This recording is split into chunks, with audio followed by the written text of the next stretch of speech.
Hi everyone, welcome to the Marillion. My name is Mark Machado and I'm joined by Nick Brooks. We are at Emirates Old Trafford, as you can see in the background, but we still managed to somehow get our boxes take along with us. We are broadcasting from the scorers room, and we are next to each other. Look. Sri Lanka sadly lost the first test. I was putting in quite a valiant effort. We've got lots to talk about, lots to discuss. Leave your comments, leave your likes, make sure you follow, subscribe. Tell your friends, share, tell your mum, tell your dad, tell your aunt, tell your guardian, tell your uncle, of course, tell the uncles, if they don't know already. We're going to hear from Dinesh Chandimal as well during this show. I'll get to how we're going to do that in a bit, but he was in the press conference and we've got clips and it might not work, it might work, who knows, but we'll give it a go. Yeah, as I say, leave your comments. First things first, though, we roll to Lords on that test starts on Thursday. We are doing live things, meetups, fan meetups, could be therapy, could be celebration, who knows, at the Three Falcons pub, or not minutes after, but soon after the end of play. So kind of head down there. We'll be there. We've got loads of special guests coming up, loads of people from the cricket world, the cricket universe, and British Sri Lankan life, hopefully coming along and having a drink with us. We'll have a big catch up. If you run or somehow involved in the Papre band, please let me know and please come down. You don't even have to let me know. Just turn up. That's how we roll, isn't it? Also, if you are coming down and you fancy bringing me a mutton roll, I will not say no to that. But I should say the food at Three Falcons is brilliant. Butter chicken and biryani, two of my favourites. Sadly, I don't eat Sri Lankan food for all three of my meals. Occasionally, I venture to just north and eat a bit of Indian food. The food at the Three Falcons is brilliant. Come down and try a bit, have a chat with us. And we'll love to see you there. If you don't even have to have a ticket for Lords as well, it could just be that you fancy watching it somewhere else, and you want to watch it in the pub. You want to come and chat to us afterwards. That'd be great. Brilliant to see you. And as well as all that, you can join our WhatsApp channel as well. We'll leave. There is a link in the description already. Click on it. And because we're posting content on that, I'm basically posting content on that through the day, and I promise I don't post what I eat. Unless it's exceptional, which I haven't done yet. That's not yet to happen. Anyway, Nick, let's get into it. Sri Lanka lost the first test, but it was a bloody good effort, wasn't it? Man, what a day. I said this time yesterday that at lunchtime I was feeling incredibly deflated, and after this morning's session, I was feeling energized. How beautifully Kamindu Mendis batted. I think we both felt pretty proud, didn't we, see him going through to a maiden century in England. We were literally looking at pictures of him at school, his old school pictures, and Nick's written a brilliant piece about it that's going to be published on the Substack very shortly after the end of this. And I think I said in my piece that I think he arrived here and people in England were a bit scornful and suspicious about his batting average of 107. But now he's got 300s in 7 test innings, 550 plus scores. He played beautifully again this morning, all clean lines, the way he defended the straight ball, the way he scored whenever he got offered width, his ability to use his feet against the spinners both forward and back was really great. Chandimal also his efforts should not be diminished or forgotten about amidst Kamindu's wonderful batting, because he also batted really nicely with a rough injury, right? He said in his post-match press conference that it was a aggravation of the same injury he had 6 months ago. He wasn't sure whether he'd be fit for Lords, but he really toughed it out. And for Sri Lanka to end up getting a lead, what was it, 180 in the end? It was 205. 205. Yeah. I mean, it was, it was really, really impressive, because I think we arrived at the ground this morning not exactly sure what we'd see. And those two batted great. Me and you kind of thought 230 would be a good score, kind of competitive. And we also thought, I was chatting to Viren from Iron Cricket, and I think he's coming down to Lords days at Lords as well. So we might even get Viren on the show at some point if we can make it work logistically. We were discussing how me and Viren were talking about 270 would have made Sri Lanka favourites. It was interesting because in the presser after the match, Chandy did say that the tail didn't quite deliver what they thought they were going to deliver, which I thought was a bit of a direct kind of a line to Prabhat and possibly him, because he did kind of smash it out a bit and try and kind of when he was batting with Vishwa and Asitha at the end, and it was a bit of a slightly weird line for him to take, because he didn't mention the fact that on both occasions our top order failed, right? Yeah, I was slightly surprised that he singled out the tail end like that, but I do think this morning it was disappointing. Prabhat looks like he's going to come out and compulsively play shots. He doesn't seem to have any intent of leaving the ball, which is, I think, fine in some contexts. But today it looked like Chandy needed support and needed just someone to hang around with him. So, flashing at everything outside the off stump rather than trying to dig in and eat up balls didn't seem the best tactic today. And then, look, once Vishwa got out, Vishwa was out second ball, and then he's batting with Asitha, who he knows probably isn't going to stay there that long. And so he tried to hit out too. I was a little bit surprised because I said to you at the time, Marky, England had 3 men back on the offside, right on the fence. And there was, a lot of open space and potentially a chance for him to just drop and run twos and, score some risk-free runs. I thought that potentially, as you say, they could have got 20 or 30 more. And if it's 230, you're looking at the team being favourites. Slightly disappointing that once Kamindu got out, it seemed to go bang, bang, bang, and the innings was over in a bit of a flash. Yeah, should we play a little bit of what Chandy said after the game? We'll play the first clip. I hope this works. Look, it's kind of all new technology. We're kind of making this up as we go along. If you watch this show on after day one, it looks totally different to what it looks like now. I'm going to try and play a clip. I hope it A, plays, and B, they're sad. But let's just give it a go, shall we? Here's what he said about Kamindu Mendis after the show, at the end of the day's play, and also what he said about because there was some discussion early on in the press conference about how Chandy wants to come and play county cricket, and he hasn't yet had the opportunity to, but would like to in the future. He talks about maybe Kamindu at some point coming over as well. Unbelievable. First tour to England with the national team. In the first game, scoring a century. It's a wonderful thing to do. He's a world-class player as far as I'm concerned. So even, I took 2 tours to make 100 in England, but he has done that in very easily. So he's a fine player. So I'm a player like him. If he can come here and stay in 1 or 2 years in county cricket, so it will be really good for him, for his future. What do you see in his game that is making him so exceptional about the way he played? The positive mindset.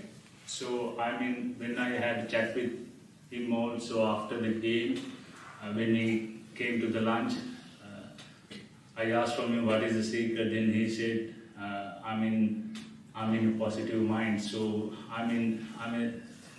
he's a player like that. So it's really good for a team. If you have a player like. That was the voice of Salih Tawfiq asking the questions in the presser over there about Kamindu Mendis.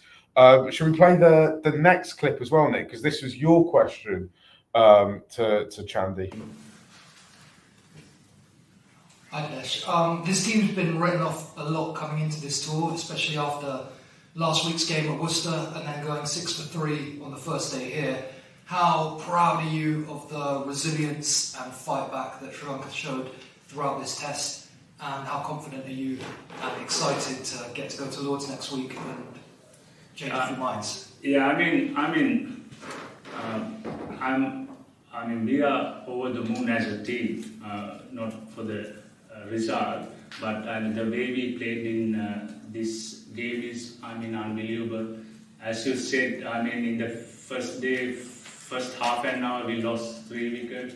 So then Milan and Dhananjay, they were batted brilliantly and they took us to the game.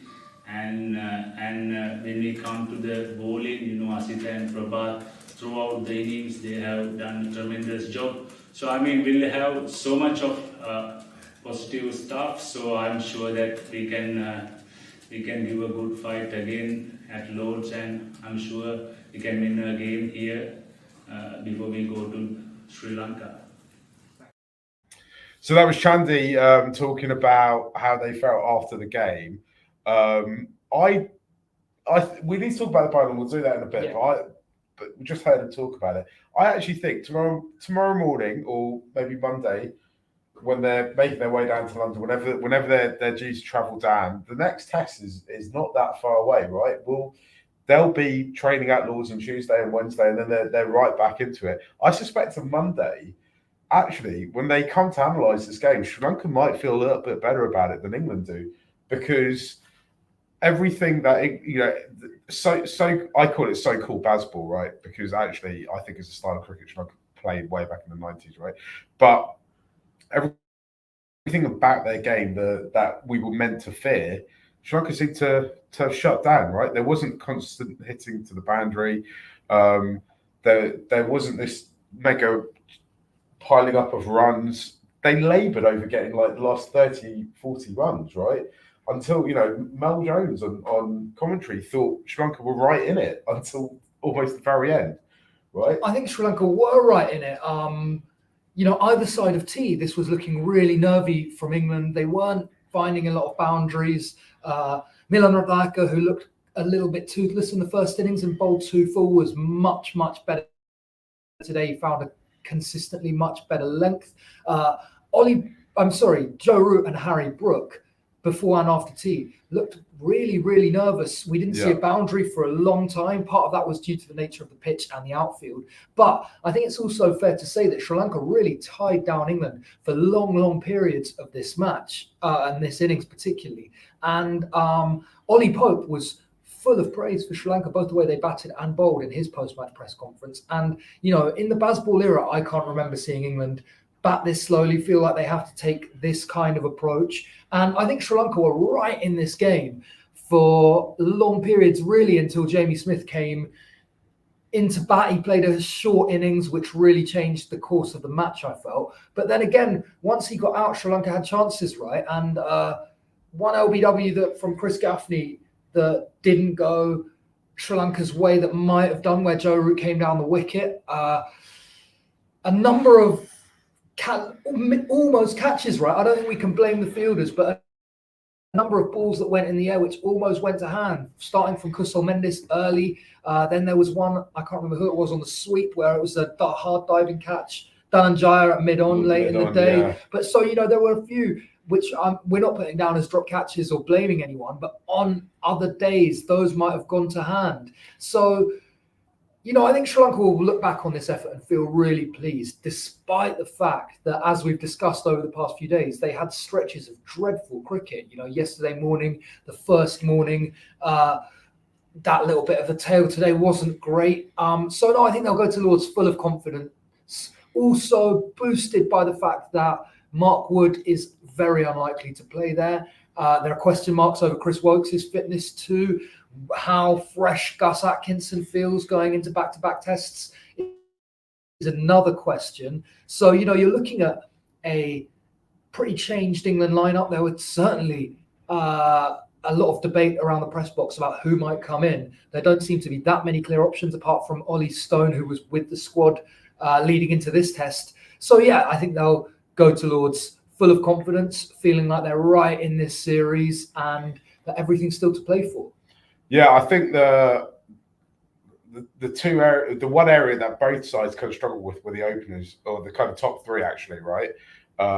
In neither innings, in any fourth innings, did any of them kind of make any sort of runs, really. I'm interested. I think there might be changes for Sri Lanka going into Lords. I suspect Patton's coming in. I'm not entirely sure who he comes in for, because I don't know if Chandy will be able to keep wicket. And Kusal did an incredible job, I thought, behind with the gloves in that final inning. So I don't know whether Kusal's kind of saved his place in the team. Maybe that also gives Kusal the opportunity, which a lot of people feel he needs, to move lower down the order. He's going to take the gloves as well. So it could end up in a funny way being a sort of bit of a happy misfortune if Chandy's fit to bat but not keep. Yeah, it's interesting, and I wonder if after Kamindu's innings they're tempted to move him around. I kind of feel that we've got all the ingredients to kind of win, to beat England. It's just getting everything in the right place and a bit more of that killer instinct, right? I think at the moment it's a little bit too relaxed at key time moments of the game. I also thought with the bowling they could have been a little bit more innovative. I would have liked to have a couple of overs of DDS just thrown in there, just to give the batsmen something to think about. I know that DDS isn't somebody who's going to. I'm expecting to bowl 20 overs in a Test match, but I think 2 or 3 sometimes when it feels like it gets a bit laborious, you can just kind of mix things up a little bit. I thought they could have. They did eventually change which side the bowlers were bowling from, but maybe they could have tried that a little bit earlier. I think it's just a whole different. There's a few things they could have done that could have changed the game quite dramatically. Yeah, had the potential to change. I think there could have been a bit more tinkering. I thought DDS, I thought captained pretty well in this innings. One area which they might look at is offering England so many easy singles first up when the openers come out. I understand that, there's a little bit of that worry that if you give them too many boundary options, Bazball, they can get away from you fast, but you also don't want to give opening batters 3 runs a chance to build confidence early in their innings. I thought Asithil was potentially a little bit under-bowled in this 4th innings. Vishwa didn't look that threatening with new or old ball and was quite expensive. Prabha looked like the plan was really for him to bowl over the wicket into the footholes and bowl pretty straight, but I thought he looked good at times coming round the wicket as he had done more in the 1st innings. It's easy in hindsight, and I don't think they were a long way away from winning this game. Certainly when Jamie Smith came in, I think people were still seeing it as pretty much 50-50. Yeah. They did a heck of a job pulling it back, right? Because, after the first hour and a half yesterday morning, you just thought there's no way they're getting back into it. It's just those too many key moments. I think the big thing was the top order batting, right? If the top order had put something in, it would be back tomorrow. Yeah, no doubt. If you get 50 runs from the top order across 2 innings and you get another 20 from the tail, suddenly you're looking at a chase of approaching 300. Yeah. And it could be quite a different story. But I think England, like what I think it's important to reiterate, a lot of people in and around this this Test match over the last 4 days thought England were going to finish this within 2.5 days at most and roll them over for kind of under 150 runs both times. That did not happen. And not just at the start of the Test, right? The same conversations were going around the grounds yesterday about it being finished within the day. And I think everyone agrees at the end of this game that it's been a thrilling Test and that Sri Lanka have given England a real good run for their money and a real challenge, right? Yeah, I think Sri Lanka played with their heart. They won hearts. I think when they go to Lords, they need to play with their heart and play with their heads and ice their heads. And that's how they're going to win hearts and minds. Yeah, and I think St. John's Wood. I think it's important to say that as much as we're nitpicking over, little moments where things weren't ideal, the team and the island, I think, should feel incredibly proud of this performance. I don't think it's a level playing field. Sri Lanka haven't played a 3-Test series in almost 6 years. They've come in off 1 3-day warm-up game. Kamindu's still got jet lag. He arrived on Friday and has never played a game in England before. Yeah. So to put in a performance... maybe he still just thought he was playing in Candy. I don't know. But to put in a performance like this, given all the obstacles they've been facing, I think is a huge, huge achievement. And Sri Lanka have definitely surprised a few people over the course of this weekend and have changed a few minds about the way they play cricket. Shall we answer some of these questions that have come in? Hisham has said 45 minutes late. I think it might have even been later. Hisham, I'm so sorry about that. The reasoning is because after the match, we need to go to both presses, which normally is about, by the time they finish, is about 40 minutes. It's maybe about half an hour. Yeah, it's a good chunk of time. I'm also polishing a piece that hopefully you guys are going to enjoy reading. And I've got to go off and answer questions for the Cricketer magazine as well, which you watch. It's something called Ask George, where people just send George the Bell questions in, and he has me as a kind of psychic chipping in, telling him Sri Lanka would do it better. And you've got to give us a little leniency to run on Sri Lankan time, right, Hisham? Nothing on the island runs perfectly on time.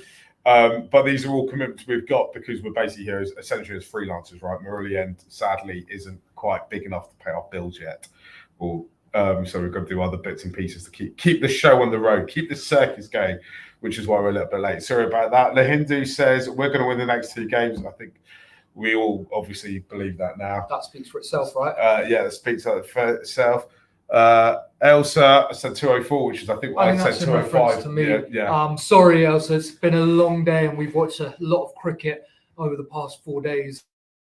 And sometimes everything blurs into one, and I forget the finer details. The next 3 questions are basically all about our pace attack. Ruin has asked, what should the pace attack be for Lords? Does Asita need the rest, or can he play 3 back-to-back tests? Vishwa was disappointed despite his time at Yorkshire. Rajitha and Kamara on the bench. Kamara shouldn't have been, this is Elsa again, Kamara shouldn't have been on the bench for this test. He's better in there playing 11 for Lords. Mervyn has asked, should we bring Kamara for Wishwa or Milan? Lahindu has asked, Wishwa was so average. We were talking about this a lot, or definitely I was, because I suspect that they might consider a change. I don't know if they'll do it. I think Asita is definitely playing. Can he play all 3 tests? Yes, he can. What do we know about Asita, Fernando? We know he's basically a warrior, right? Absolute workhorse. Workhorse, warrior. He's come to England to play 15 days of Test cricket, and that's what he's going to. Well, he's going to have to play. The most he can now play is 14. But you know what I'm trying to say, right? And he didn't bowl a huge amount of overs today. I think he bowled 11 overs, so the workload wasn't enormous. Yeah. I think he'll definitely play at Lords. I think he'll definitely play at Lords. Milan or Vishwa, will they both play? I wonder if they're. I thought Vishwa was a little bit lackluster today. So essentially, I love Kamara. He's one of my favourite players, and I think in English conditions he should kind of do quite well.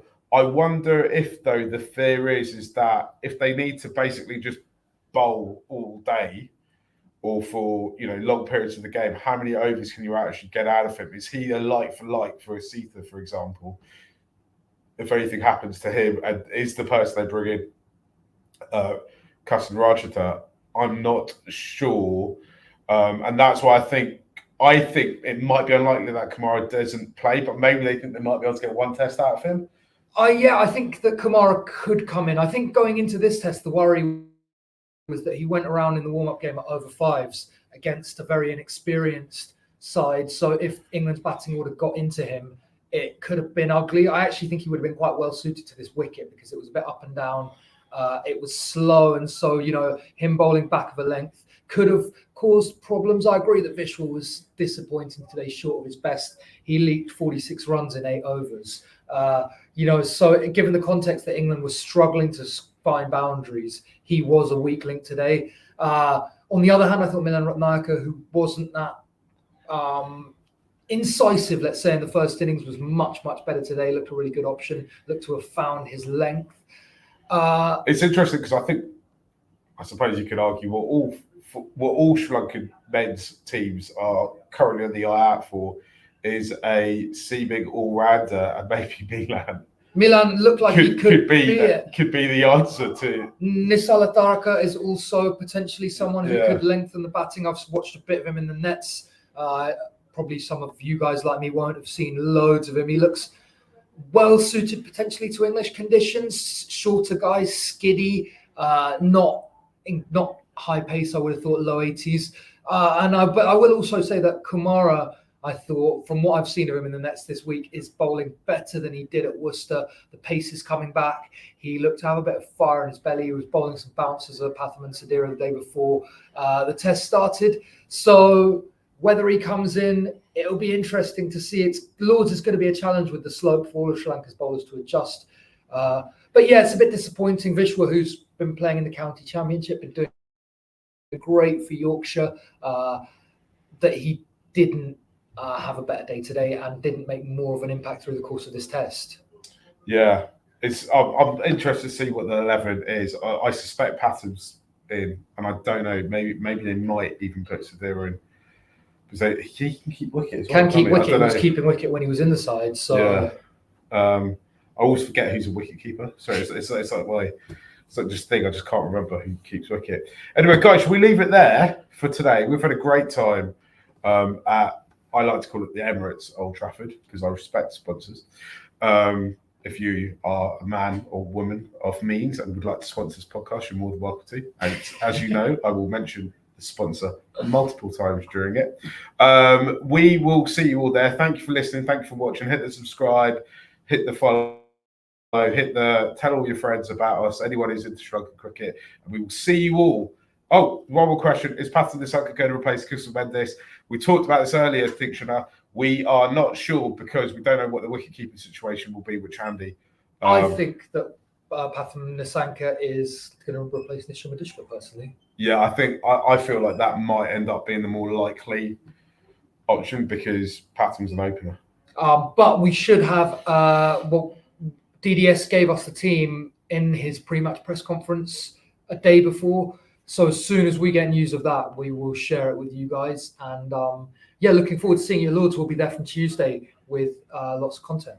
So if you want that content before anyone else, join the WhatsApp channel.